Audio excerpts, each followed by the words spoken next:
The Marine City Commission meeting is called to order on Thursday, February 5th, 2026 at 7:00 p.m. Can we have a moment of silence to send our positive thoughts and prayers to those in our community that need our support?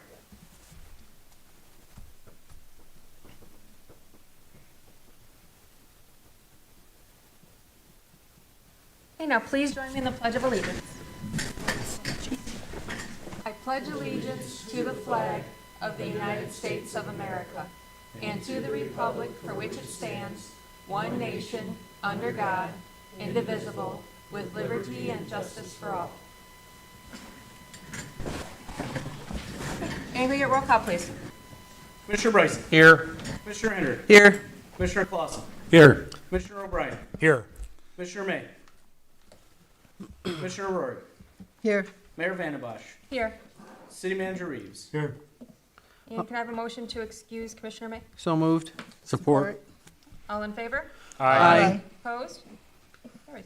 Under 4, approval of the agenda, can I have a motion to approve the agenda as presented? So moved. Support. Any discussion? All in favor? Aye. Opposed? Carries. On to public comment. This is a time for public comment. Any member of the public may address the commission on any topic.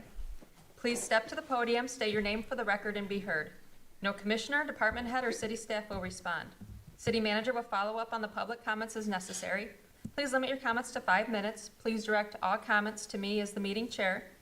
And please refrain from the use of profanity, and please do not direct any comments to any other members of the public. Is there anybody who'd like to speak tonight? Anyone? Okay, hearing and seeing none, we'll move on to approval of the minutes. We have 6A, the City Commission meeting minutes of January 15th, 2026. I have a motion to approve those City Commission meeting minutes of January 15th, 2026. So moved.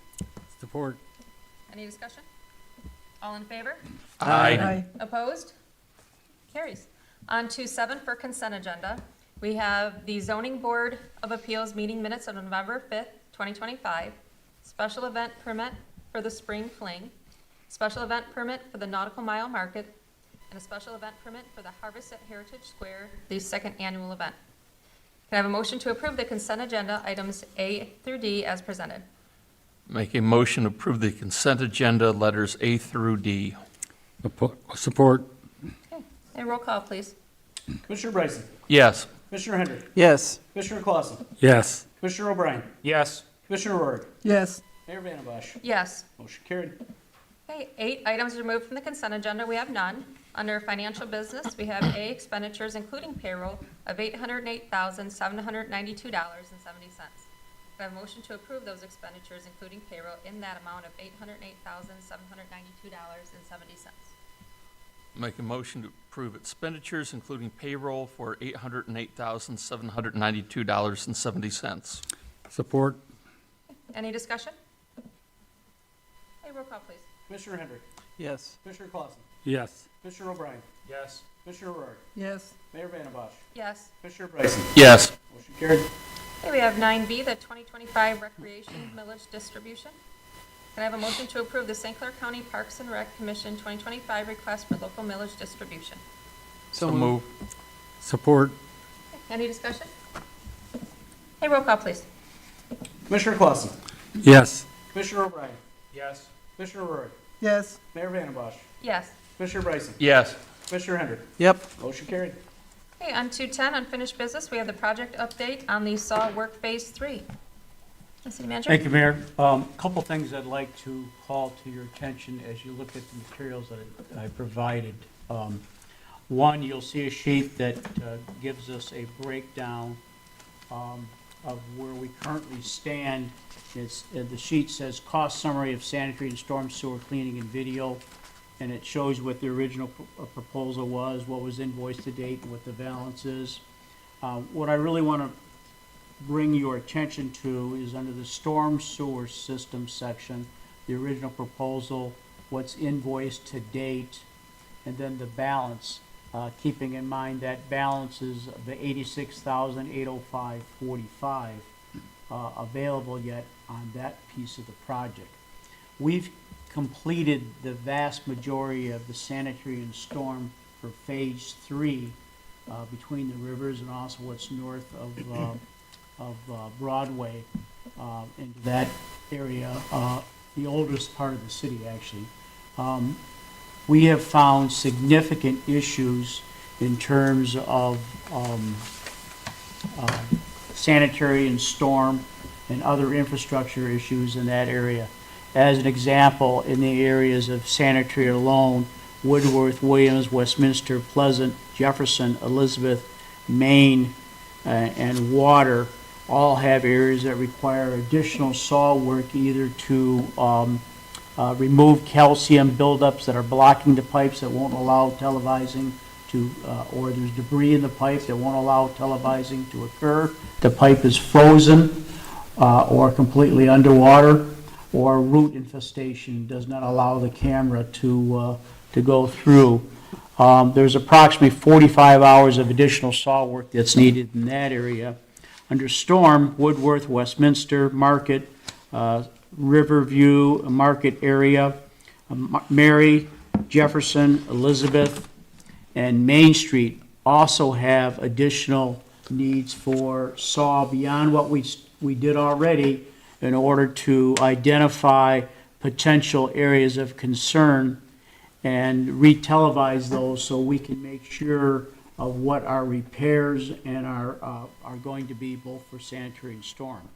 So the bottom line is we have another proposal from Michigan Pipe, and it is my intention to utilize the remaining balance from the original proposal and utilize that for the additional work by Michigan Pipe in order to complete additional saw work and cleaning work, so I can get to the point of being able to download the information and have an accurate idea of what repairs we need in that area. I will tell you, we already see some significant repairs in that area. It's probably, what we're seeing so far will probably be the worst area of the city in terms of issues. As an example, we've got manholes that are plugged with concrete, and they're literally doesn't go anywhere, so they back up through the covers. We've got repairs. We may have some combined sanitary storm issues in that area. We may have some that in the past were capped or end-capped, and those have failed as well. So we're trying to make sure that we locate all those issues and then be able to get cost numbers on those so we can add them to the release for sanitary and storm repairs. One of my concerns is that we're running a little behind in this whole process in order to get it to bid out. Unfortunately, a lot of this work cannot be done in the type of weather we're experiencing. He can't even begin to do this work until he gets about 28 degrees on a consistent pattern. So it's pushing everything back and applying pressure to us to be able to put out what we need to be done and repaired, and either bid that or have to award it to the current contractor based on unit prices. You recall, that's what I had to do the first time around.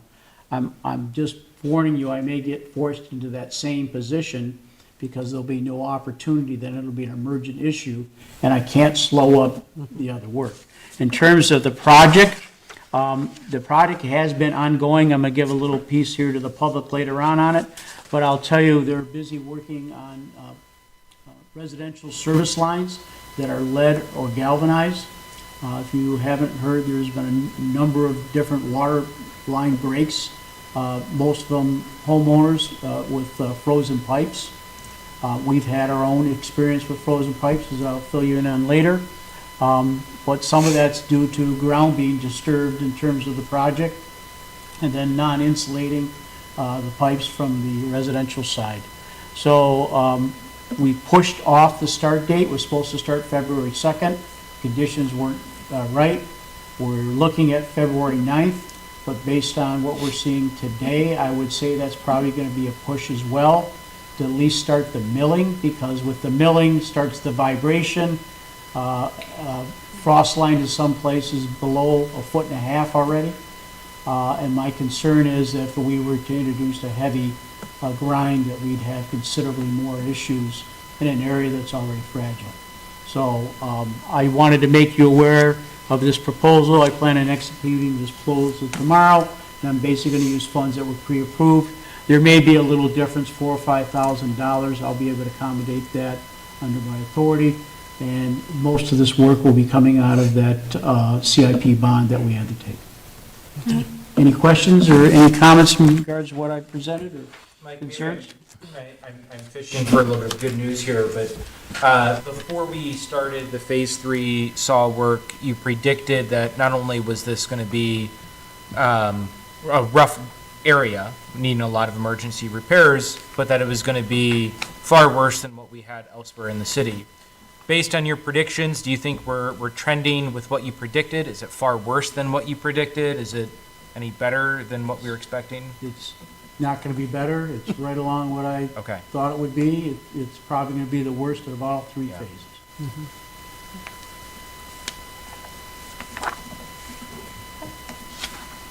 All right, nothing else? We'll go on to then 10B, the goals discussion for 2026-27 fiscal year. Thank you, Mayor. I supplied the commission with our goals from 2025, and from our perspective on how we did on those goals. I did send you, if you recall, a mid-year and a three-quarter year update on our goals, and I believe that we accomplished every one of the goals that were set out by the commission, and some of those remain ongoing. Again, I asked you at the last meeting to provide additional goals for 2026. I did receive some information, and we included other goals that the staff or I had come up with in terms of the goals. If you look at the ones I'm proposing for 2026 for today's discussion, a good majority of those are, in actuality, continuation of past goals, because some of those projects are not complete, and the management of those projects are to such an extent that they impact all city services, not just DPW. It impacts the treasurer and the amount of work she has to do, and coordination and that. So I felt these are goals, and very candidly, important things that we need to keep on top of and really keep attuned to going forward. So the first goal was a continued management of ongoing projects and other planned events to effectively and efficiently manage additional needs determined through the observation of worksite detection and ongoing construction. Additional SAW work initiated throughout the water project footprint on both sanitary and storms in conjunction with the project. Additional management of sanitary and storm repairs coordinated with the water project. We'd like to carry that over to 2026. Capital improvement plans, long-term budgeting, merge the CIP plans complete over the last year and a half to provide an overall CIP funding requirement for the city, reduce the granularity to or from building infrastructure as opposed by project. This should reflect in a perfect world what if we had unlimited resources, what the project would be completed and when. That's ongoing, and we're going to like to carry that over to 26. So your information will be releasing a request for quotes and bids shortly here for a CIP plan for infrastructure. Infrastructure being water distribution, sanitary, storm, streets, sidewalk, bridges, things that are long-term. We're required under Public Act to have one that goes 6 years. Ours will meet the requirement, then we'll have a 10, 15, 20-year look. So as an example, the water main that we were supposed to replace in 2015, we're going to ask them to actually put boots on the ground, look at it, reevaluate it. It said in 2015 to replace it in 2025. Obviously, we didn't. What's the life expectancy now? What's the cost now? And where does it fit? That'll be going out here within the next week to 10 days. Next goal, I talked about the development of capital plans and a citywide analysis, focus on short-term and long-term planning. And I gave you a litany of the things that we accomplished. The new piece of that is the underground infrastructure CIP one that I just talked about. Long-term financial viability for budgeting purposes under finance. Review the financial analysis completed May of 2014, which I had previously supplied each of you, and complete an updated new analysis so as to provide a financial health, I got a spelling error there, report for the city. The new report should include data starting from approximately 2000 through our current budget year, along with forecasts that include 1, 5, and 10-year projections.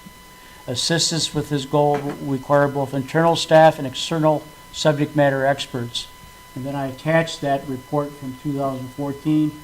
Verbally, in my meetings with you, I'd given you updates and my concerns and the treasurer's concerns on that. We think that's a worthwhile goal going forward, and it'll help provide us a roadmap to the future. Category 4, development tools for residential and business attraction. This will be coming to you shortly. We think it's important. Research and review available developmental tools that will assist in bringing both residential and business projects to the city. Utilize commission work sessions or monthly meetings to educate on the available development programs or tools that would assist the city in attracting development or redevelopment projects. Work to establish guidelines for the use of those development tools and then implement those development programs that are proposed through this process. I'll be bringing more to that to you here soon in the upcoming meetings. And category 5 is the catch-all, projects completion and implementation. Continue ongoing projects with the city that result in the project completion in 2026. These include projects such as the Guy Community Center, the Marine Park development, and attempt to resolve project issues associated with the Beach Pavilion and restrooms, the kayak launch, and 300 Broadway.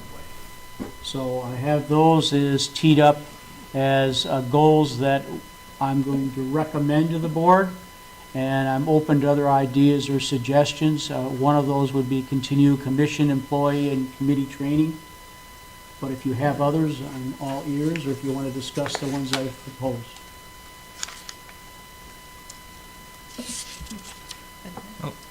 I'll toss in, I think one of the, maybe it didn't have as big of a splash as we wanted it, but the town halls that we had previously, I think were very important for the community, discussion on these items. I would like to see us continue to build this connectivity and communication with the public. And our department heads' presentations up here, I think, is go a long way as part of this. To continue to develop this, I don't think transparency is quite the right word, because it's not about something being hidden, but awareness of what all of our staff do, how hard they work, the successes that the city's having, the way that we're examining projects. There's so many pieces here that we know of that we're working on, and we try and share while we're up here, but it's, we see how frustrated people are when they don't know. And building tools to inform them and share that, I think, needs to be something we keep chipping away at. That's not an easily articulated goal, because there's not an easy way of doing that, right? This is the loss of local newspapers, and everything's made this much harder. But that information, connectivity, that's something I want to see us keep working on. I think we'll continue along that path. What I would probably do is try to drill down into that. I mean, communication's a key. It's obvious to us that two things. One, I think we're providing information in volume on a number of different things, but unfortunately, it's not hitting the target that we're intending, or for whatever reason, they're not paying attention to the information we're providing. So the question is, what other means do we provide it in that will draw their attention, other than saying, 20 people show up, one of you are going to get a free gift. Don't know what it'll be, but, encourage that type of participation. I think all we can keep doing is present the town halls. Yep. We've changed the format to TV meetings. We don't get a lot of viewers. It kind of fluctuates a little bit. We'll keep putting it out there. I'll encourage more town halls because we have a number of different issues this year. I am looking into working with the chamber to assist in setting up meetings with different neighborhood groups, coffee with a manager, and where I can carry it one-on-one to 5 people, 10 people in a group, small setting, and try to push it out that way as much as possible. But at the end of the day, very candidly, the information's available. People have to take advantage of whether we put it out on social media or a website. We have mailed stuff in water bills. Some of it never gets looked at, gets thrown out, disregarded, sent back to us. So I don't know, we've tried newsletters in this community, put a lot of effort into that. That didn't seem to work as well. So I think people's lives have definitely changed from the old days of reading newspaper and getting it on TV. Hardly a word is mentioned about Marine City in the Times Herald, and the voice doesn't exist anymore. So we're really left to our own designs. We'll keep at it. Yeah. I hear you. Yep. We're looking for alternative ways to deliver the message.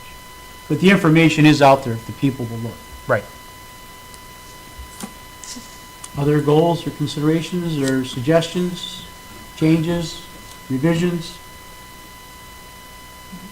I like everything that's prepared here, and I think There's a it's lot. a lot. It's a lot. It It is. hits all different areas, and So the lots to be next done. piece of this, if you would approve, we'll bring the goals back the next meeting for approval.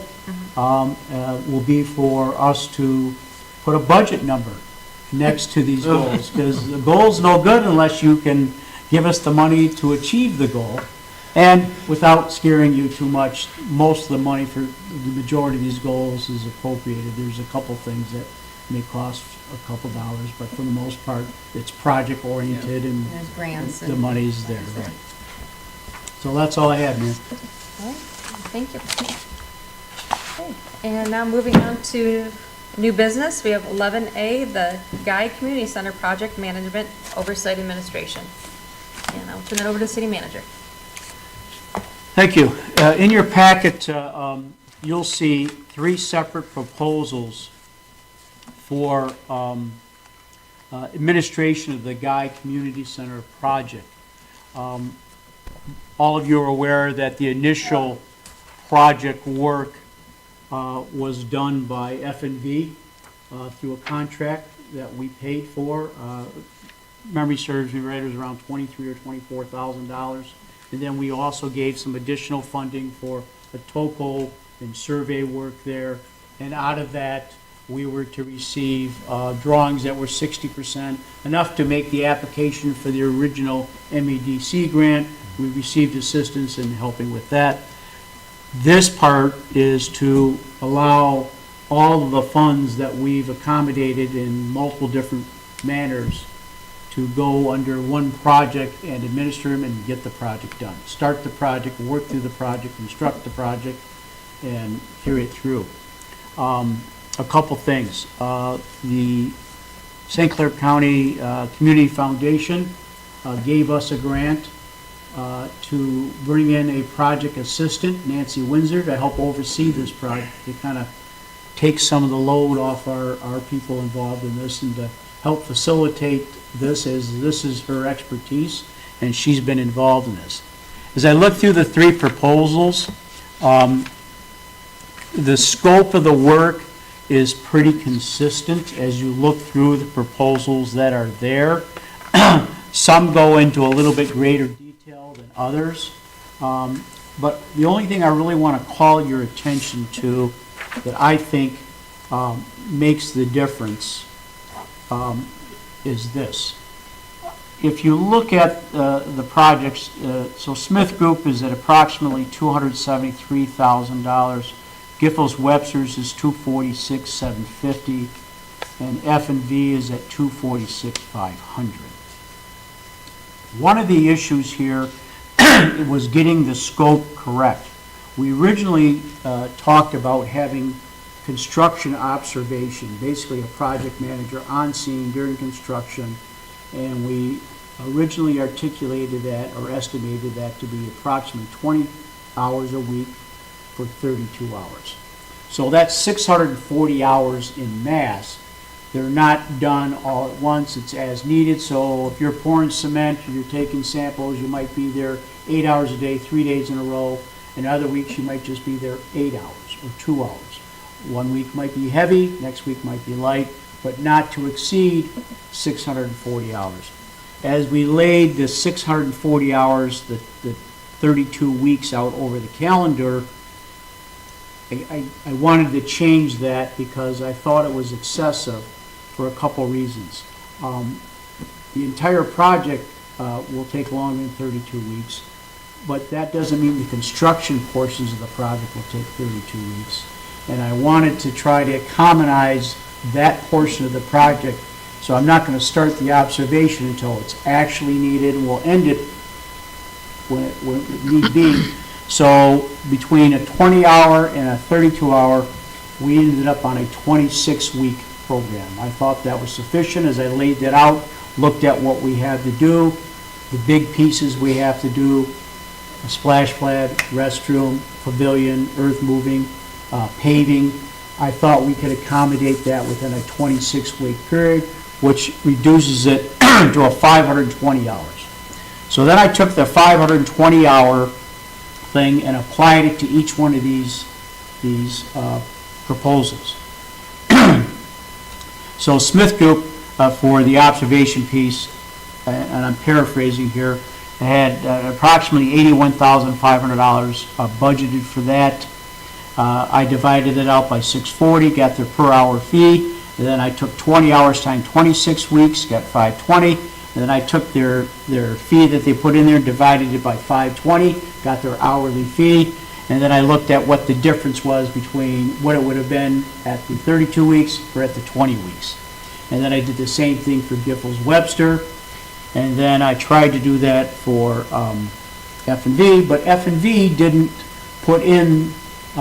break out exactly how much their observation piece was. They gave me a lump sum, which I'm not opposed to, and have worked with those perhaps. So, as an example, the total funding for this project is estimated at $2,234,750, give or take a little bit. F&V estimates the construction value of this project at $1,686,275, $1,686,275. I believe that's low, and I found other documentation that actually has this at 1.9 million and change. So I think they're low there. I do like the fact that F&V, where they came in low at the construction value, they increased the contingency because, as you well know, for all the projects we run into, running with a 10% contingency just does not work. And I don't want to run outside our total value. So they're at almost 18%, what I think is pretty spot on. 18 to 20% really makes me comfortable. So at the end of the day, what I'm going to do is I'm going to recommend that the council consider the proposal for F&V for $246,500. It's, it's $250 cheaper than the Giffords-Webster. Although if I redid the math, their original number for the 32 weeks was $84,600. Minusing would be minus 15. They'd still be lower in terms of observation. All these companies are known. I know some of you have had some experience with some of these companies. I got some feedback. I'm comfortable. Another reason I would recommend F&B is that they've lived with this project. They've assisted in the project. They're familiar with the project. They've been working behind the scenes on the project. To bring somebody else up to speed within a small amount of money is not worth the effort, and it has a very tight timeline that I intend to hold them to. I don't want to carry this goal over to 27. It'll be 26, right? This is the time when you bounce your head yes. Yeah. So it's a very tight timeline, and that would be my recommendation to the board that you adopt the proposal from F&B. Now I'll answer any questions you may have. The F&V proposal seemed strongest to me, but just out of curiosity with the math you're throwing at us here, Smith Group did have two options, and one seems considerably cheaper and speaks to a 20-week observation schedule. Is that, Well- did that make a difference for you at all? It didn't, because if you look at that, I studied it closely. Option 2 shows 219,000, but it shows the observation being 10 hours a week for 20 weeks. So it doesn't meet the criteria I set for 26 weeks at Right. 20 hours. So it's significantly less And service. that cost savings doesn't pay off going No, down to no, 10 hours? Because I really think there'll be a minimum of 26 weeks, 520 hours of observation needed. What I don't want to do is get to a point that, okay, we've met the 20-week mark at 10 hours a week. I have a heavy week and I burn up 40 of it right there. Right. And then they say, well, you have a contingency, just dip into the contingency. That tends to happen when you run out of contract room, you go to the contingency. That's not what the contingency's for, in my mind. Yeah, I agree. Thank you. And unfortunately, we didn't have good luck with them the last time. They did work for the city. Yeah, I found F&V to have the strongest proposal. That's the one I've been leaning towards, but with the math, I just wanted to double check here that we were not overlooking something. Anybody else? All right, then can I give a motion to approve F&V as the Gaia Community Center Project Management Oversight Administration in that amount of $246,500? I'll make a motion that we approve the contract with F&V for $246,500. Support? Anything additional? Okay, roll call, please. Commissioner Rohr, Yes. Commissioner Bryson, Yes. Commissioner Hendrick, Yes. Commissioner Clausen, Yes. Commissioner O'Brien, Yes. Mayor Vandenbosch. Yes. Motion carried. Can I ask another quick question? How are you gonna handle, once the construction starts there, for any rentals? I'm gonna have to work with Jason Okay, closely yeah, okay. on that. Once we get an actual schedule and get contractors worked out in terms of when they're available and how we're going to task out the work, we'll provide that to Carol and Jason, and then there'll be some times that'll be limited. Yeah. Maybe the outside won't be available at all. Obviously, when we get the paving, that'll be an issue. But we're gonna try to stay open as much Yeah. as possible and make sure it's used so people can see what's going on. It's gonna be a beautiful project. On to 11B, the Marina Park furniture purchase.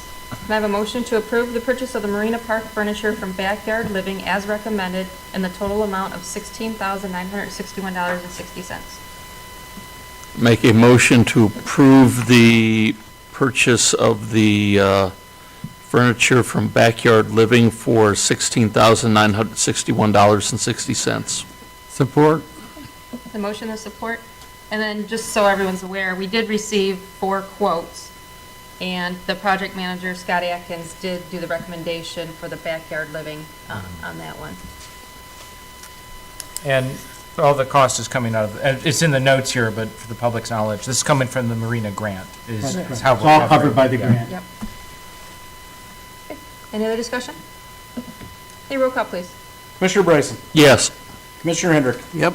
Commissioner Clausen, Yes. Commissioner O'Brien, Yes. Commissioner Rohr, Yes. Mayor Vandenbosch. Yes. Motion carried. On to C, the Marina Park trash receptacle purchase.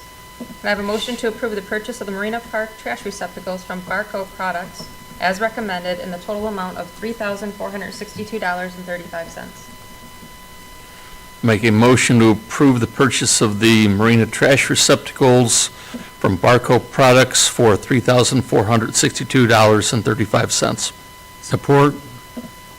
And for discussion, I'll add, just like on the other one, we did receive 4 quotes, and it was project manager Scott Atkins' recommendation to accept one from Barco Products.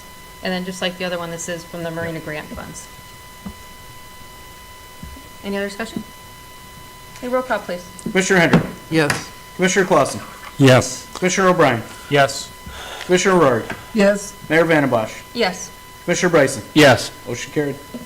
Okay, on to 11D, we have Resolution 002-2026, that's the decertification and reclassification of a portion of South Bow River. Can I have a motion to approve Resolution 002-2026, the resolution for declassification of a portion of South Bow River? Make a motion to approve Resolution 002-2026. Support. Any discussion? Can you explain, maybe to everybody out there, what we're doing here?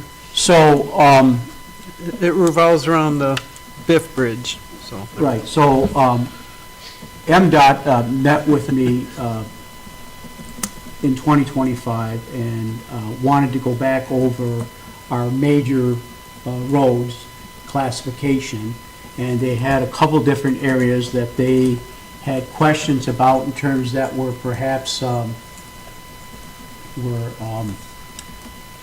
as major streets, Yeah, but really didn't meet the definition of being a major street, if you will. So we had some discussion, and I agreed with them, and some of these are old, I'll call them a dead-end type thing, where there was former structures there, and they're no longer existent. Kind of hard to argue that's a major road, and to be honest with you, the terms of funding where we can move money from a major road to a local road, it was minor, and this is really just a cleanup of that process, if you will. We're not vacating and going to court and working that way. It's just a vacating for their purposes. Does that pretty much cover, Jason, what we had discussed or what you're aware of? I believe so. And I'll just add from our discussion too, Mike, this doesn't change any services we provide on these roads. No, It's- none at all. This is an MDOT funding, how we can allocate monies, this sort of question, but it's not what the city provides to any of our locals. It has no effect on services. Okay, anything else? And roll call, please. Commissioner Clausen. Yes. Commissioner O'Brien. Yes. Commissioner Rourke. Yes. Mayor Vandembosch. Yes. Commissioner Bryson. Yes. Commissioner Hendrick. Yes. Motion carried. Okay, on to Resolution 003-2026, decertification, vacation of a portion of South Fall River. I have a motion to approve Resolution 003-2026, the resolution to decertification, vacation of another portion of South Fall River. Make a motion to approve Resolution 003-2026. Support. Okay, motion and support. And I believe this is a section that doesn't even exist as an actual Correct. street. Yeah. So, all right. Any other discussion? The roll call, please. Commissioner O'Brien. Yes. Commissioner Rourke. Yes. Mayor Vandembosch. Yes. Commissioner Bryson. Yes. Commissioner Hendrick. Yes. Commissioner Clausen. Yes. Motion carried. Okay, next we have Resolution 004-2026, the decertification and vacation of a portion of Westminster. Can I have a motion to approve Resolution 004-2026, the resolution to certify vacation of the portion of Westminster? Make a motion to approve Resolution 004-2026. Support. Okay, motion and support, and I believe this was another case of, it's actually a portion that doesn't actually exist. This is the piece that goes to the river Yeah. at down the there. end. Everybody uses to take their dogs down. Let them run. Right, and roll call, please. Commissioner Rourke. Yes. Mayor Vandembosch. Yes. Commissioner Bryson. Yes. Commissioner Hendrick. Yes. Commissioner Clausen. Yes. Commissioner O'Brien. Yes. Motion carried.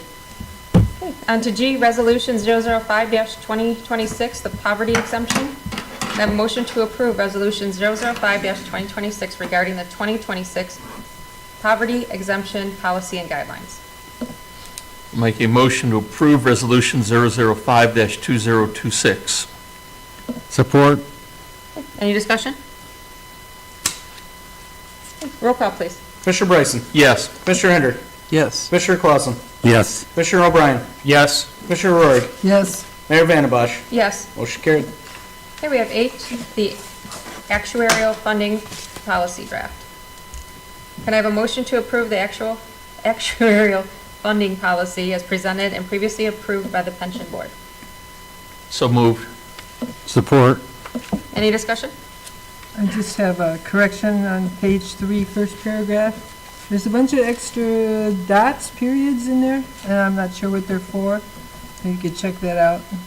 Oh, I see him. That's all. Anything else? Okay, roll call, please. Commissioner Hendrick. Yes. Commissioner Clausen. Yes. Commissioner O'Brien. Yes. Commissioner Rourke. Yes? Mayor Vandembosch. Yes. Commissioner Bryson. Yes. Motion carried. Okay, on to 11I. We do have some board vacancies, some city boards. We have the Zoning Board of Appeals, we have 1 vacancy. We have the TIFA Board with 2 vacancies, and the Board of Review with 2 vacancies. So if anybody is interested in applying for any of those boards, I'll fill out and return the application to the city clerk's office by Friday, February 13th at 12 o'clock.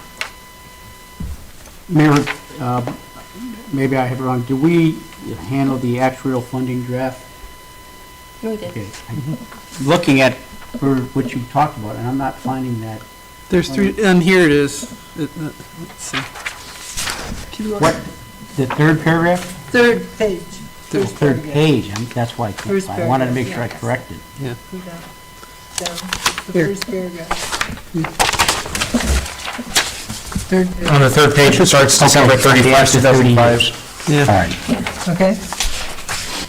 Yeah, no, just, Madam Mayor, if I may, on your board vacancies, there is some urgency for the Board of Review members, as they do meet in March. So that's why there's a quick deadline on this for applications, so if anybody's interested in that. And I do believe that is a paid board as well. It is one of our rare boards outside of the commission that is paid for the service for those board reviews. Thank you. That's for anybody that wants to contest taxes, right? Correct. Oh, we haven't quite launched and I always get the order wrong. Culture, arts, history, arts, culture, history. We've developed a board that we haven't been able to launch properly because it has too many slots that we've never been able to fill. Correct. To get. We should probably be listing that on here too. Yes, those are Yeah. still open and vacant. Okay. Now we're moving on to administrative reports. The city attorney is not here this evening. And on to the city manager report. Thank you. I do have a couple things tonight for the public I want to go over. One is to talk about the water distribution main project and an update for the citizens. The water main construction project slowed for approximately 2.5 weeks during extremely inclement weather. The contractor has been engaged in replacing lead or galvanized residential service lines as is required by the state of Michigan. In order for these to occur, we need our residents to be helpful in scheduling this service when contacted. Continual delays will cause additional problems to occur. You can't avoid it. Eventually, the state will order us to either shut the water off or make the repairs. So I'm asking residents to try to work with us. Residents must be aware that water clarity may be an issue, not just at your home, but along the area of your home. We have a looped water system, so if they do your neighbor, your house may also see sediment, or down the street from your house. Please run your water for a bit in order to flush any sediments that may be dislodged in the water lines during this work. Any needed work to restore your property, cement, grass, fixtures, will be done when those repairs are completed towards the end of the project. The Phase 3 of the Waterman construction project is scheduled for areas north of M29 and Broadway and an area associated with or between the rivers. At this time, we believe the work will commence in the general area of North Marion and Westminster and North Market area after we complete some additional televising repair issues. Because of weather, we've already pushed back the restart date from 2/2 to 2/9, and that is subject to change with the weather we're having now. The last area to be done in the fall after Labor Day will include Water Street and South Market Street area. Because of the severe weather swings and extended significant cold, residents are advised to make sure their water pipes are insulated or kept warm in a safe fashion. Exposed piping has led to multiple water line breaks in many homes. These issues are the responsibility of the homeowner. If you have questions, please contact our DPW at 1-810-765-9711 for assistance or direction. Upcoming projects in the city will be working on additional projects besides the water distribution project in 2026. Included in these projects are the sanitary and storm system repairs that will be ongoing at the same time as the water distribution project and in the same footprint as that project. This allows us to make emergency repairs to both sanitary and storm systems while the streets have been excavated in order to save money and resources and allow for ongoing issues to be addressed now and not when the project is done and the streets have been repaved. As part of the water distribution project, a renovation of the water plant is also ongoing. This facility requires specialized equipment and expertise. A significant overhaul of the building components and equipment will be ongoing throughout the remainder of 2026. The Guy Community Center project will also commence in 2026. This project, totally driven with multiple different grants, will occur throughout the year. The addition of a four-season pavilion, splash pad, outdoor restrooms, additional parking, and many other amenities will be worked on at the city's community center at 545 Ward Street. The start of work on the fiscal year 2026 CWSRF for the work at our wastewater treatment plant will also commence late in the year. We are planning on utilizing approximately $8,310,000 in loan money to complete emergent infrastructure issues affecting the plant's operational capabilities. The completion of the TAP grant, which is a bike lane and wayfaring signage project, is also going to commence here in May of 2026. This will be along the North Broadway route from approximately West Road and into the Water Street area. I do want to take a moment to talk about water and sewer rates and water meter information. The city has done an extensive review of the water and sewer rates over the last 7-8 months. The entire process was discussed in multiple city meetings, advertised on our website and social media pages. Additionally, there was a taped town hall event and several presentations by city staff and staff from the Michigan Rural Water Association, state-certified subject matter experts. All the information, reasons why this was needed, how the rates were determined, and available help resources are available for review on the city's website. Staff are available to try and answer your questions. Please be considerate of our staff as they provide service or answers to your questions. No one, including us, is happy with these increased costs.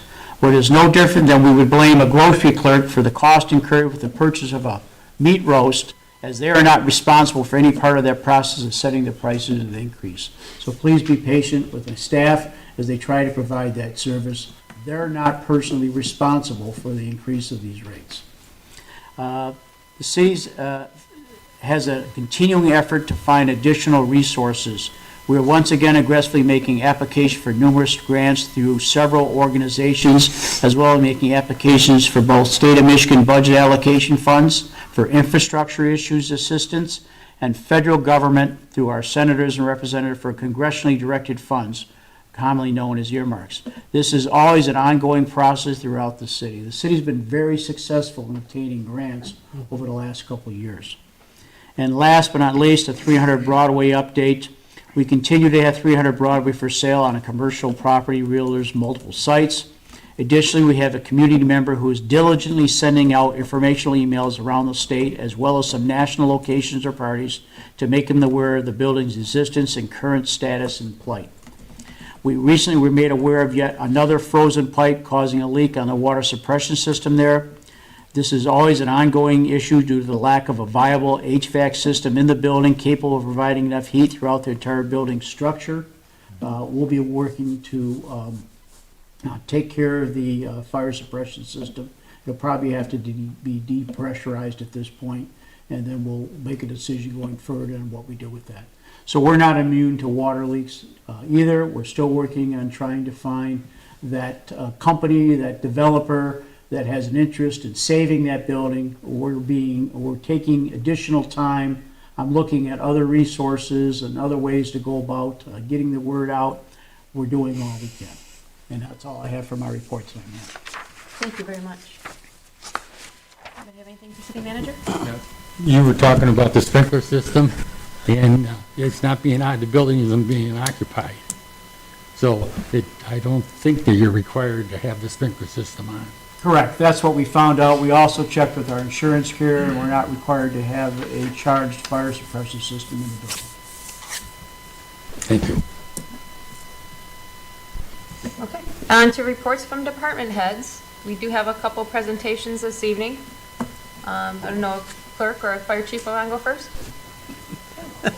We have Fire Chief Slankster give us a report on the Marine City Area Fire Authority. Good evening, everyone. I did invite my command staff tonight, but they're currently out on a structure fire in town here. Another water main frozen, so they were trying to thaw their house out and caught their house on fire, so. Sounds like they just cleared, it was minor to us, but it was major to the homeowner. Just want to talk about some of our accomplishments last year and what we kind of looking forward for this year. Last year, we ran 721 calls for service. 262 of them were in the city limits of Marine City. The rest were dispersed between Cotterville, China, and East China. Currently, we have 26 firefighters, 2 pump operators. One of our pump operators is Chief Heslop, that we've been working throughout the warmer months to train them how to run our trucks, especially during the day, because a lot of our manpower has secondary jobs or primary jobs that they go to. And then former city manager Scott Atkins is also doing that for us when he's in town. We've partnered with St. Clair Fire to send Scott to the State Police Arson Academy. He passed that, so now he is registered with the state to do our arson investigations of all of our fires. Whenever we have something, he is our lead investigator in town here. And he'll work with Chief Heslop and the Sheriff's Department or the state, whoever we consider to call in. We purchased a new rescue truck this year to replace an aging 1999 mini pumper. That carries all of our jaws and some water and medical supplies as our second rescue truck. We were awarded a $104,000 FEMA grant to replace all 25 sets of our turnout gear. That has been ordered. We're just waiting to be refunded from FEMA. I'm hoping within the next few days we'll be refunded that. And I shouldn't have to have a big expense on turnout gear for at least the next 10 years. The only time I would have it is if it was damaged or torn at a fire. So I can kind of allocate that money to go somewhere else to start replacing some of our aging equipment that we're having and fixing the building and stuff like that.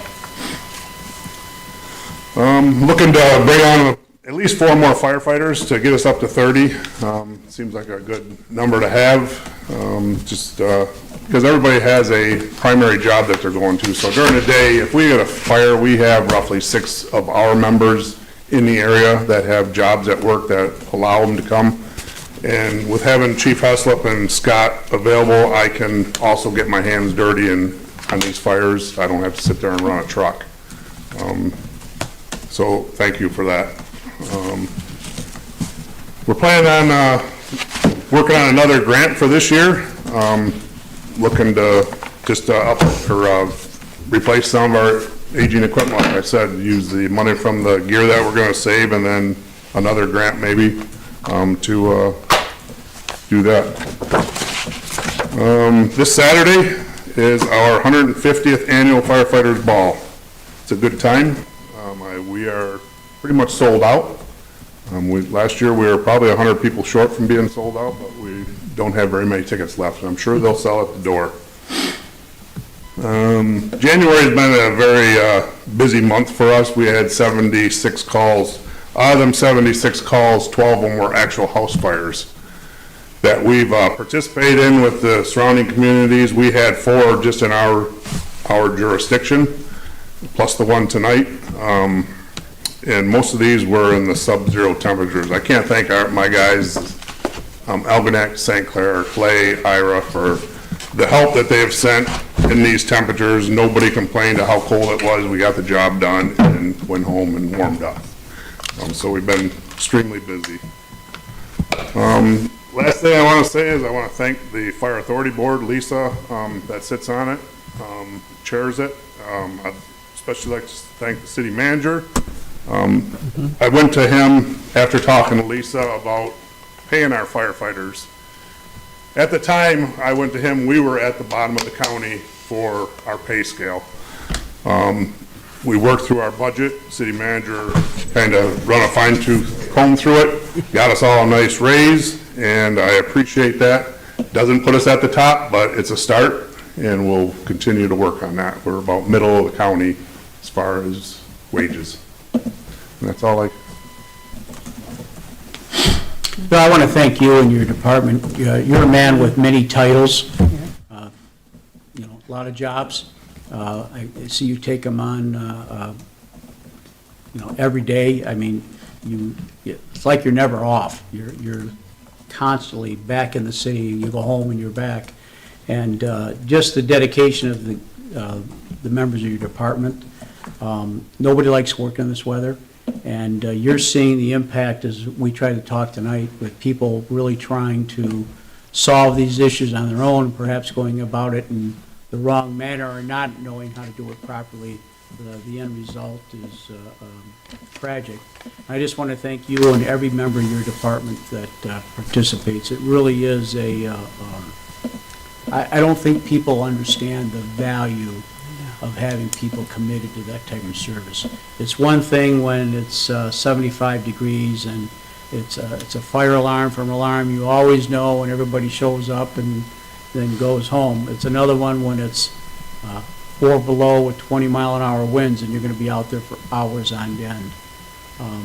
And it just, I don't think people realize the value of that. So I wanted to say thank you to you and your men and the services that you provide. We appreciate it. Thanks. I did invite them, but one had to go to a county meeting. Two are working, the other one's at a fire, and the other one became a father this morning, so. That's much more important. Yeah. I also want to thank the other department heads. I know Chief Heslop and myself have talked to the city manager, and I think this is by far the best that the departments in the city have worked together. Yes. Great. Training together, working together, we thank you. Thank you very much, Chief.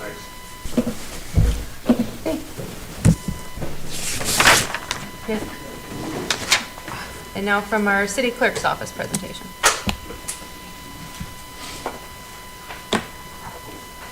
Thank you, Madam Mayor. I hope to not go long, so I'll cut it a little short if I do. But kind of give you an overview of our clerk's office here. The city clerk's office serves as the administrative, operational, and compliance hub of Marine City. Office ensures city government operates transparently, accurately, and in full compliance with state law while managing a high volume of time-sensitive responsibilities across the organization. I'll outline the full scope, operational importance, and institutional role of the clerk's office and demonstrate how the clerk's position, department, and staff are essential to efficient, transparent, and compliant city operations. The first thing I want to touch on is governance, records, and elections. I think when people ask the question, what does a clerk do, or what does the clerk's department do, elections are the first thing I think that come to mind, and everybody thinks it's 100% of your job. It's not. Statistically, it does wear you out. I mean, Carol can speak to that, obviously. But 20% of election official duties actually occur during an active election. So only 20% during an active election. 45% of clerk duties involve an election year, and 35% are the remaining duties that occur daily. So outside of those elections, 45%, we've started January 1st with elections because it's an election year for us. So we start that 65% essentially this year, but last year it's still, that 35% of everyday duties and other things. So the clerk's department administers secure, fair, and accessible elections and voter registration, maintains ordinances, resolutions, contracts, meeting minutes, and official records, prepares agendas, attending meetings, recording actions, and preserving the legal record. With that, the work of the clerk's office and government as a whole has changed. So election transparency and compliance requirements continue to expand. Technology is embedded in nearly every clerk-managed function and government function, for that matter, especially with the growth of AI now and the use of AI in everyday life, whether it's government, academic. I think it's everywhere, and we're trying to embrace that, especially in the clerk's office here. The work with the being changed, there are some errors that carry heightened legal, financial, and public trust consequences. Mainly that does come with elections and records compliance. There are some stiff penalties if you don't do what you're supposed to, in simple terms. The public expectations for responsiveness and access and transparency continue to grow. Some core resident, administrative, and compliance services. The clerk's department does manage reoccurring utility billing cycles and resident account assistance. The clerk serves as a FOIA coordinator. Deputy clerk is the assistant FOIA coordinator and in charge of processing public records requests in a timely manner and in accordance with state law. The Clerk's Department also administers business licensing, peddler and solicitor permits, and special event permits. Maintain cemetery records and coordinating interments. I'm going to piggyback off of DPW Superintendent Atkinson's speech a couple weeks ago. They do 99% of the work with the cemetery at the DPW, and I'm grateful for that. Michaela is probably 98.99% of that, and the DPW is the rest, but they do a great job with it. But the clerk's job and role is to oversee that with records, deed books, and things like that. We prepare workers' compensation submissions and annual MIOSHA forms and schedule random drug screenings through the Michigan Municipal League Risk Management Consortium. Next one I want to cover is risk management, legal, and insurance coordination. We coordinate city liability and automobile insurance and vehicle registrations, work closely with the city attorney across multiple fronts, serve as a liaison to boards, commissions, and advisory bodies, coordinate regularly with all department heads on city operations and compliance. And something newer within the last year, facilities, events, and community operations. With the acquisition of the former Lions Club, now Guy Community Center, the Clerk's Department has kind of taken over that role of scheduling there, kind of managing that building and bringing in city functions to that building. In December, we held our Holiday Jubilee, pretty well attended for our first one. It was good to see. Not as many kids as we wanted to come see Santa, but we did some great vendors in there. We had a great attendance. We had a free raffle that I think everybody was interested in. It didn't cost them anything, and they were flabbergasted by that fact. But that's our way of giving back to the community by actually having that community center now that I think people have wanted for years. So we do manage all facility rentals and reservations year-round. That's for the Guy Community Center, the Mariner Park Pavilion, the 300 Broadway Bandstand, coordinate any other rentals or reservations for any other city parks or baseball fields or anything like that. As I mentioned, manage all aspects of the Guy Community Center with reservations, cleaning, maintenance, ordering anything, working closely with the DPW to make repairs that are needed at that building. And we also manage city-sponsored events and the seasonal farmers market. So again, something new, I think, to the Clerk's Department that maybe hasn't been before, but I think that's where we're turning the corner as a city to give back to the community. Technology, transparency, and operational support. Clerk's Department research and coordinates technology that improves transparency and efficiency across city government. We maintain the city website and manage public communications and Facebook updates, provide internal IT and technology support as much as we can. Usually turn off, turn on, unplug, and replug in does the trick, but we try to do as much as we can with that. And also manage, or not manage, I guess, but a big part of procurement and ordering of office supplies for City Hall. Lastly, some behind-the-scenes things for accuracy, coordination, and continuity. We manage statutory deadlines where timing and accuracy are critical while prioritizing high-risk and high-impact issues. We serve as a central coordination point for officials, staff, residents, and outside agencies while maintaining institutional knowledge and operational continuity. We also prevent issues before they become legal, financial, or public-facing problems. With that, I want to introduce a couple employees that work under the Clerk's Department. I'll start with Michelle Goodrich, who cannot be here tonight. She had some family obligations, which, in my opinion, is far more important than being here. But Michelle's been with us for 10 years, and she is, I pulled these numbers today and just kind of from memory, 3 of the top 6 longest serving city employees reside at the police department. Chief Heslop was one of those included. The next 3 are Michelle with 10 years, myself, I just started 13 years with the city in November, and then Aaron Atkinson has been with us for 11. So I think that says a lot with these departments of keeping that continuity there. And Michelle is a big part of that with being here for 10 years. She manages the entire utility billing cycle, utility billing as a whole, works closely with rates. She worked closely on the water rate study, sewer rate study. She's been working on the water meter replacement and things like that, and getting everything kind of in line with where we need to be in our aging infrastructure with that. She's also great with customer service, and she works closely with our building department as she does building permit support and coordination with code enforcement. Her position is often the first point of contact for residents.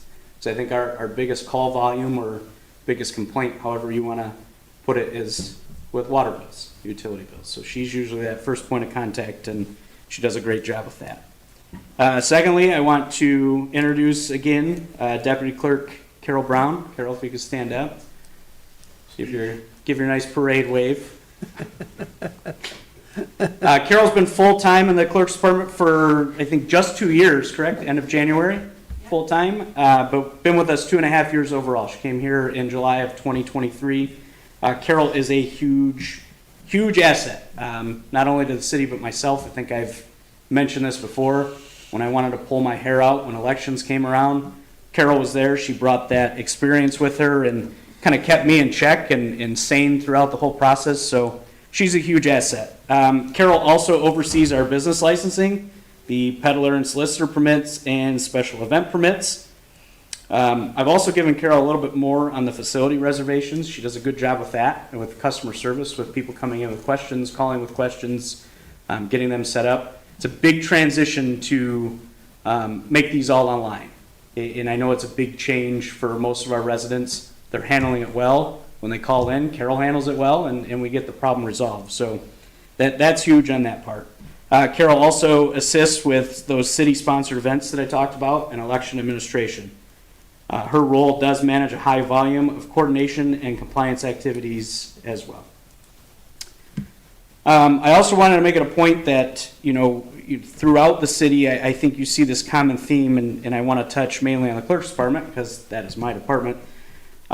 These are local people who are passionate, caring, hardworking for the residents, and they take pride in the area that they live and work. I'll close this out by why this matters. Efficient government does not happen by accident. It's built through accurate records, compliant elections, dependable billing systems, proactive risk management, and constant coordination. The city clerk's office provides the structure, reliability, and institutional knowledge that allows city government to function effectively every day. At its core, this work builds community trust. Trust that laws are followed, services are delivered consistently, and decisions are documented correctly. That trust is earned daily through the professionalism and dedication of the clerk's office and its staff. In short, the clerk's office is not supplemental. It's foundational. And without the clerk's office, work is not eliminated. It transfers risk, liability, and inefficiency to other departments and ultimately to the city as a whole. So in a nutshell, that's what the clerk's department does, and I wanted to thank all the other department heads too. I know we've had a lot of changes over the last couple of years, and I think we've kind of grown accustomed to them. So I wanted to thank the other department heads for getting on board with that and making it go to make things more efficient for residents and processes here at the city. That's all I have. Do you have any questions? Yeah, so I appreciate that view, but I want to add to it because he's just given up here. It's much more granular on a day-to-day basis of the things that they're responsible for. The ability to locate historical records, especially in this city, is difficult, okay? But he'll be dogged in that, making sure that he will go, whether it's kneeling down and looking through boxes between all of them to find historical records or to track them back down. The ability of some of the employees, whether Michelle, to tell me about something that happened 10 years ago that she recalls, and it's part of that conversation. The other duties, all duties as assigned, like your clerk, but you're also this, and this. My Swiss Army knife, okay? I'm not an IT guy. He can handle that kind of stuff. The guy community center, perfect example. We might have the vision. It needs to be executed. It needs to be executed on a daily basis, systematically, not a problem. And then upgrade the process. And I just want to point out those things. They just don't happen by happenstance. People have this idea that things just show up or just get accomplished. The fire truck just shows up. No, there's a whole process behind it. Elections just don't happen. There's a whole process behind it. And one of the things that we're trying to do here is educate the public that the people that serve you are very committed. Police, fire, clerk, treasurer, DPW, they're committed employees. They have good days and they have bad days. Not different than anybody else. They have their own family issues, but they pretty much put everything aside to provide service. And I just want to thank you and your staff for everything you do. It's much appreciated. I see it, I realize it. I know the impact of not having that type of service and those type of people. And I'm hope that the residents and the commission is understanding that the staff works hard and they're dedicated to doing the best that they can. So I wanted to thank you and your staff. Do a great job. Thank you. Thank you. And we do have two other department heads here, not presenting tonight, but Chief Heslop, did you have anything? No, ma'am. I was just thinking it all in, I'm sorry. All right. And Katie from Finance.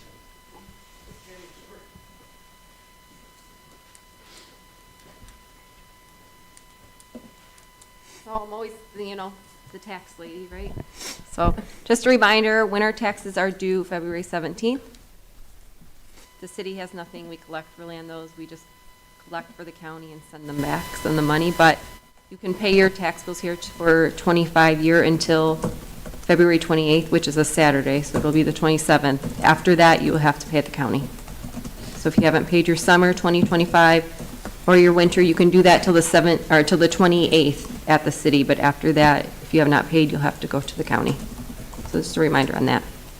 And just real quick, since the clerk's office talked, I also just want to thank them for when Paula and I aren't around, they also take on the treasury duties of the cash drawer in the morning and doing things at City Hall that wouldn't necessarily be their job in a bigger city.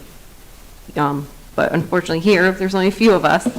So when we're at training or at meetings together or not available, they take on those duties in the morning with the drawers and taking payments and putting it away and having it there for us the next day. So thank you for doing that. Otherwise, there'd be no change to give anybody. Thank you. And now we'll move on to Commissioner Privilege and Liaison Reports, and we'll start with Commissioner Clausen. Well, I'd like to thank all our employees, police department and fire department, and the DPW. I've worked with them and I've had stuff done with them, and they're very patient with you.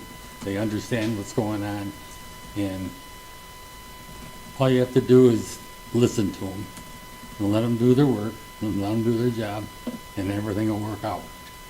So I'm just glad that they are here. So. Thank you. Commissioner Bryson. Nothing tonight, thanks. Okay. Commissioner O'Brien. I just want to say these presentations have been really impressive. I've really gotten to enjoy knowing all of your crew members, everyone who's contributing here. Very impressive lot in each one of these departments. I would say more, but Mike kind of stole everything I could possibly say positively about you all. But seriously, thank you so much for what you do to this community. It's been probably the best part about being up here is getting to understand the different roles, the amazing ways you all contribute and keep this community functioning and add to it. No matter what different problems and challenges have come up and faced, I have learned so much about you all and what we need to do for a community and how you all do it. I've got no other words. Thank you. Thank you. Commissioner Roy. I don't have anything this evening. Commissioner Hebert. I'm out either. Just real quick, I too would like to thank our city manager, all of our department heads, all of the other staff. You guys are truly appreciated with everything that you do, and I don't think that you get shown that or told that enough, that you really deserve it more often. But thank you guys very much for everything that you do. And with that, can I have a motion to adjourn? I'll make a motion to adjourn. Support. All in favor? Aye. My favorite motion.